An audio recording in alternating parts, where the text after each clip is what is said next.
additional na sad. Bitaw kanang anak ko sa Ginoo nga Lord, sa among sitwasyon karon nakitaan manimutanan ang financial status, so nana ko mangita kog trabaho o moy ang storya sa ako nga nagtrabaho naman daw ko.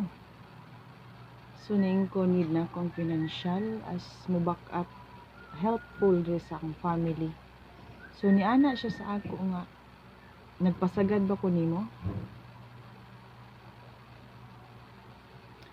So giingnan ko ni ana. So ni ana ko nga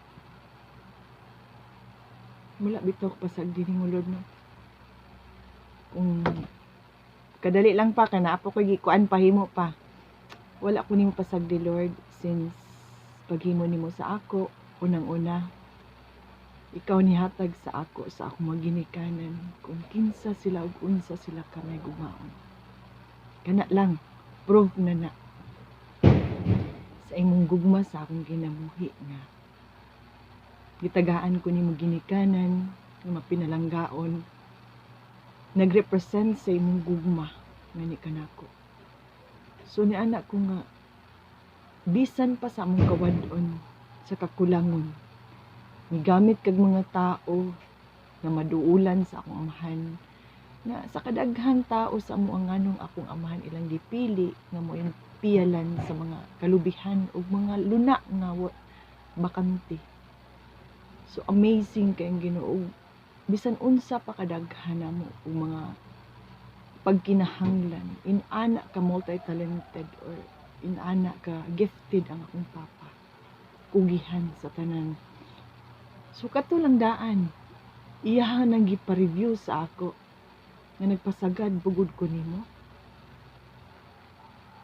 So pag abot og high school wa ko ka eskwela pero gipasagdan ba ta ka migamit kog mga tao para mohatag sa imo sa pagsuporta. So makana ko nga kung ihapon nako ang iyang kaayo sa akong kinabuhi kulang pa ang tanan nga akong gibalik sa iya.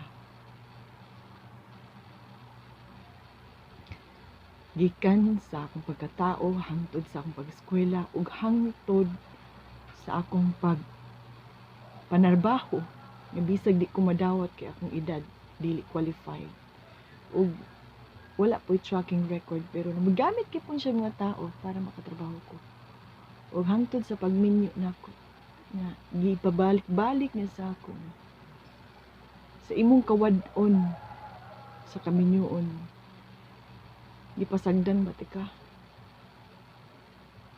wala man na mo ibuig Ginoo pero iya lang ko gipadumduman kay ang kaaway manggod pirmi na siya magpatan-aw sa sitwasyon imbis daghan kay ang goodness sa Ginoo iyang sapawan aron dili nimo maklaro ang mga kaayo sa Ginoo sa imong mga past kung giunsa ka pag-provide sa Ginoo pag amping maka-survive ka sa tanan. So ang kaaway mo singit siya ang yawa mo singit na siya aron dili aron malibog ka aron malimtan nimo ang mga good things nga niagian nimo nga gibuhat sa Ginoo. So nakaanak ko sorry sorry Lord kay nakaanak ko nga kani di ay mga panghitabo nga inaani nadig gyapon kay purpose para matudloan nimo aning tanan. Kung unsay among response niya kanimo mosalig pabagyapon mi taliwala sa kawadon pabilin pabagyapon mi diha kanimo so gina-test minimo kung mupadayon ba. So giingnan ko niya nga dili ko niya pasagdan sama sa iyang gibuhat kanako kanadto ug bisan kaninyo kung inyong i-recall ang goodness sa Ginoo ayaw gid magtutok sa buhat sa yawa nga iyahang salimbungan, iyahang i-overtake ang mga goodness sa Ginoo. Kay gusto gina siya nga mag-deceive sa tao. Munang wala na bitaw mahuna-unan sa tao nga mga positibo nga mga panghitabo kay tungod iyang sapawan sa dili maayo. Ilabi na sa sitwasyon nimo karon nga nagkinahanglan kag unsay imong problema karon. So Mo na trabaho sa Ginoo, i-recall ang goodness, i-review. Dito nimo makita kung giunsa ka paghatag o pag-survive na sa tanan. So karon nakaana ko nga ingon ang Ginoo sa ako, trabaho naman imong gibuhat. Padayon sa pag-serve sa word para sa mga viewers, ug padayon sa pag-share sa goodness nimo ug sa goodness sa Ginoo ngadto kanila. So dili dapat day nato atagan og kanang murag ang worry bitaw ipalingkod, kay ang worry, ang doubt ug ang kaning fear, mga huna-huna na sa Yawa nga iyang i-disturb sa atong kasing-kasing ug huna-huna. Ipabati niya, nagpadlok ta, kay murag feel nato wala ang Ginoo. No! Niingon ang Ginoo sa Isaiah 41:10. Niingon siya ayaw kahadlok kay nag-uban ko nimo. So kanang ayaw kahadlok meaning gi-comfort ka sa imong papa nga espiritu. Nga nag-uban man ko nimo nak, ayaw kahadlok. When kang nag-uban, nagkuyog-kuyog siya nimo. Wala siya hingog tuwa sa unahan o to sa layo o to sa likod. Nag-uban with you and with me. So ayaw kahadlok, bisan unsa pay buhaton sa kaaway, mga strategies buhaton niya. No, dili siya mo prosper. Kay na ang fullness of power sa Ginoo. Na i-remind gi ka sa Ginoo sa mga kadaugan ug sa mga maayong binuhatan sa Dios nga abot diha sa imong kinabuhi.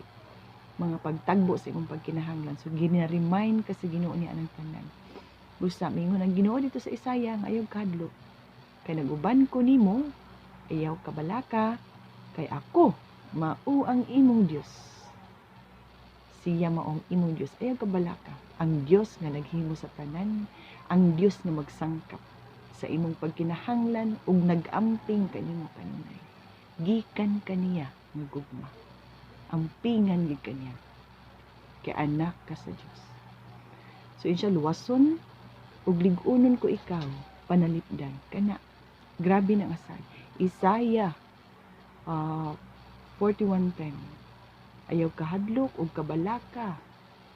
Luwason, lig-unon ug panalipdan. Saad na niya sa iyang anak nga mosalig kaniya.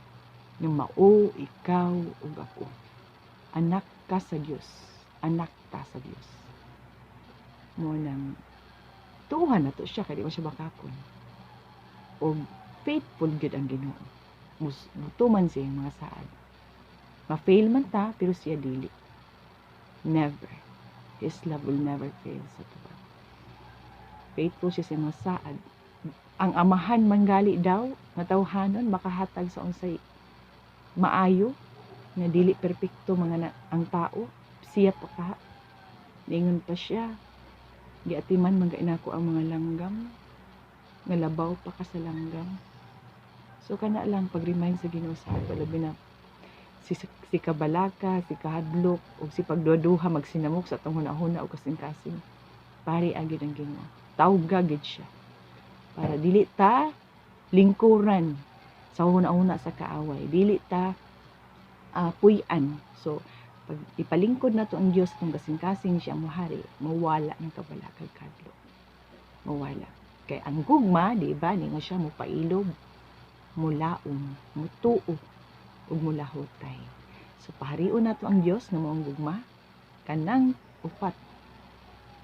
Sure gina. Naana siya sa 1 Corinthians 13 verse 7. Mo ginay mulingkod sa atong kasing-kasing kung ang Dios ang atong parion. Ug mo pud to iyang mensahe sa ako nga very personal pero akong i-share kaninyo ilabi na sa panahon nga balik-balikod mo samok-samok sa kaaway, sa limbungan sa kaaway ang mga kaayo sa Dios sa inyong kinabuhi. I-refresh or i-review ang mga good deeds sa Ginoo kung giunsa kanya pag-amping hangtod karon. Mahimaya siya sa matag usa ka nato. Atong ibalik kaniya ang tanan pagpasidungog pasalamat kay siya lamang gayud ang nakatabang o magtabang yun ka nato hangtod sa hangtod. Sa ngalan ni Jesus. Amen. Ganun.